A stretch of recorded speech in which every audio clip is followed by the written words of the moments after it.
What is the connection between remote viewing and UAP that is being spoken about right now?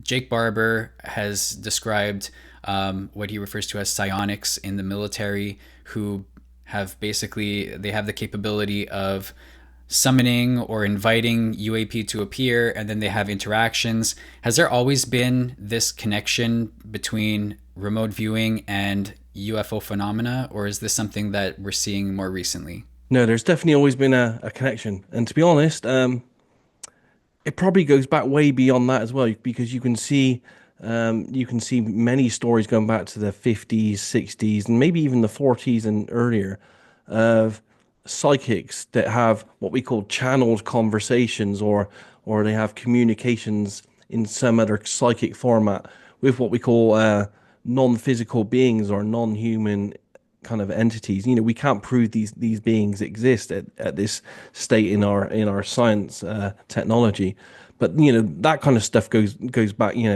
way before modern remote viewing, really, and even the modern wave of UAPs, I'd say, the earliest stages of people talking to non-human entities and non-physicals, I think goes back to something like 1890 that we have on record.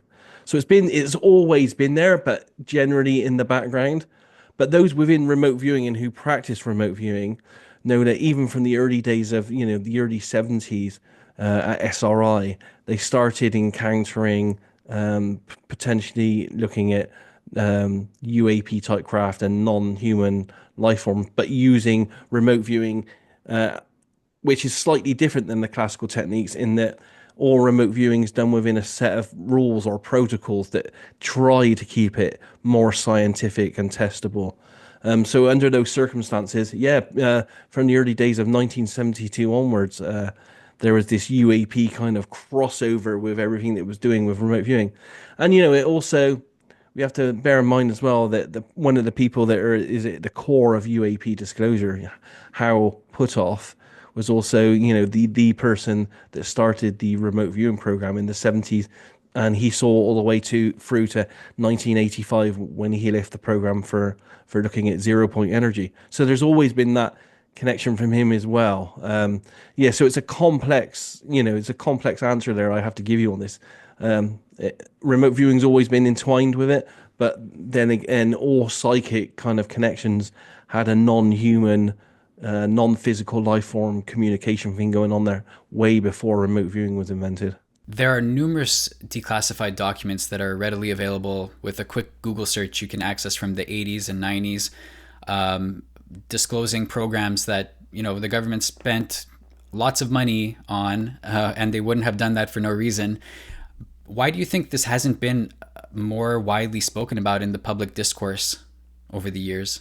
It's a strange one, isn't it? I mean, for me, it's common knowledge and everyone that I know, but I guess that's because we're really into the remote viewing side. I don't know how to answer that really, other than there seems to be a strong effort by people out there, all at all parts of our society, to try to keep the knowledge and the use of intuition and paranormal abilities uh, at bay and at a minimum, really. So I really do think it's been swamped. For example, Google right now. If I try to do a search for remote viewing on Google, none of what I would call the most comprehensive, the most credible websites with the most information come up in the first 10 pages of Google. It is almost like it's been blacklisted, but we can't prove it's been blacklisted as a topic. But yeah, I really don't know why the public hasn't caught on till now. As you said, the documents are out there. There's 110,000 pages of CIA Stargate information out there, and that was when the CIA worked from 72 to 1995 on it, 23 years, to the tune of something like $24 million over those 23 plus years, and that's not a lot at $1 million a year, but, it's a substantial program. And we know that that wouldn't have been continued year after year if they didn't meet the requirements of all the congressional and scientific oversight committees, because they had those each year, you see, and you could see that in the documentation.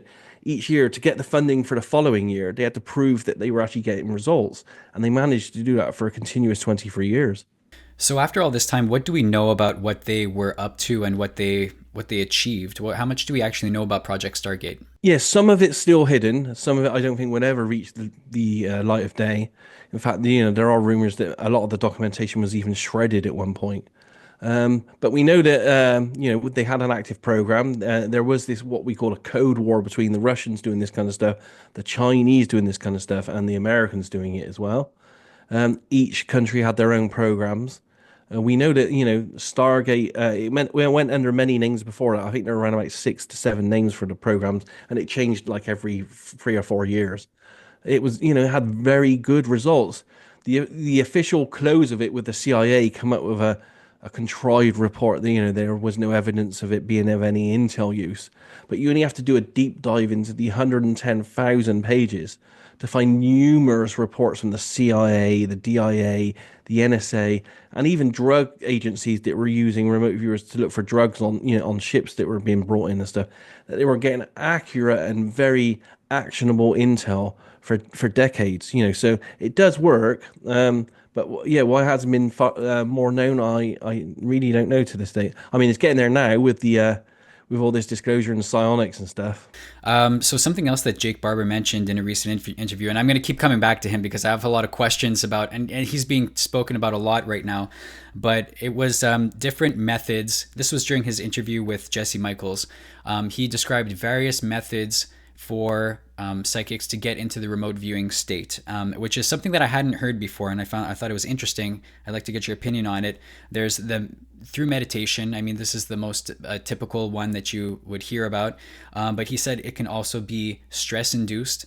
You can put your body through a stress response to get into the frame of mind that you can achieve remote viewing, or it can be chemically induced with drugs. How can what comments do you have on that? Are you familiar with these practices? And If I'm not familiar with stress-induced remote viewing to get you into the state. They did lots of research for this during the Stargate early years.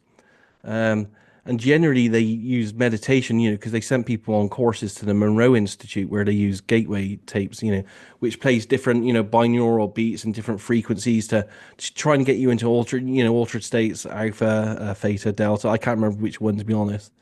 So a lot of people use those general basic meditation techniques. They absolutely work as well. Many of us use those within the remote viewing field. I haven't heard the forced stress. I guess that could work, but the problem is remote viewing as a process is so subtle that even the smallest thing, like, and I would have thought the stress inducement of it, um, I would have thought that, to be honest, from my experience, that would hinder remote viewing more than help it. For example, if I literally only have to have an argument with someone by email, or me and my wife have a bad word with each other an hour before I'm doing remote viewing, and then that sits heavy in my head, because I'm constantly churning over. So that would have a negative effect on me remote viewing. So I don't know how they would um, get better results by inducing stress. All the research I've seen so far shows that reducing stress and eliminating stress makes you a better remote viewer. But as I said, anything can, it's so subtle as a process, anything can affect remote viewing. We even think that maybe even sunspots or geomagnetic storms, all kinds of things like where, maybe even solar activity or where the moon phases are. There's evidence to support that even those could even affect, the quality of a remote viewing on a remote viewer on any given day, to be honest. then there was also the question of chemically induced, like using drugs, which kind of relates to psychedelic experiences. I guess different psilocybin or LSD type drugs.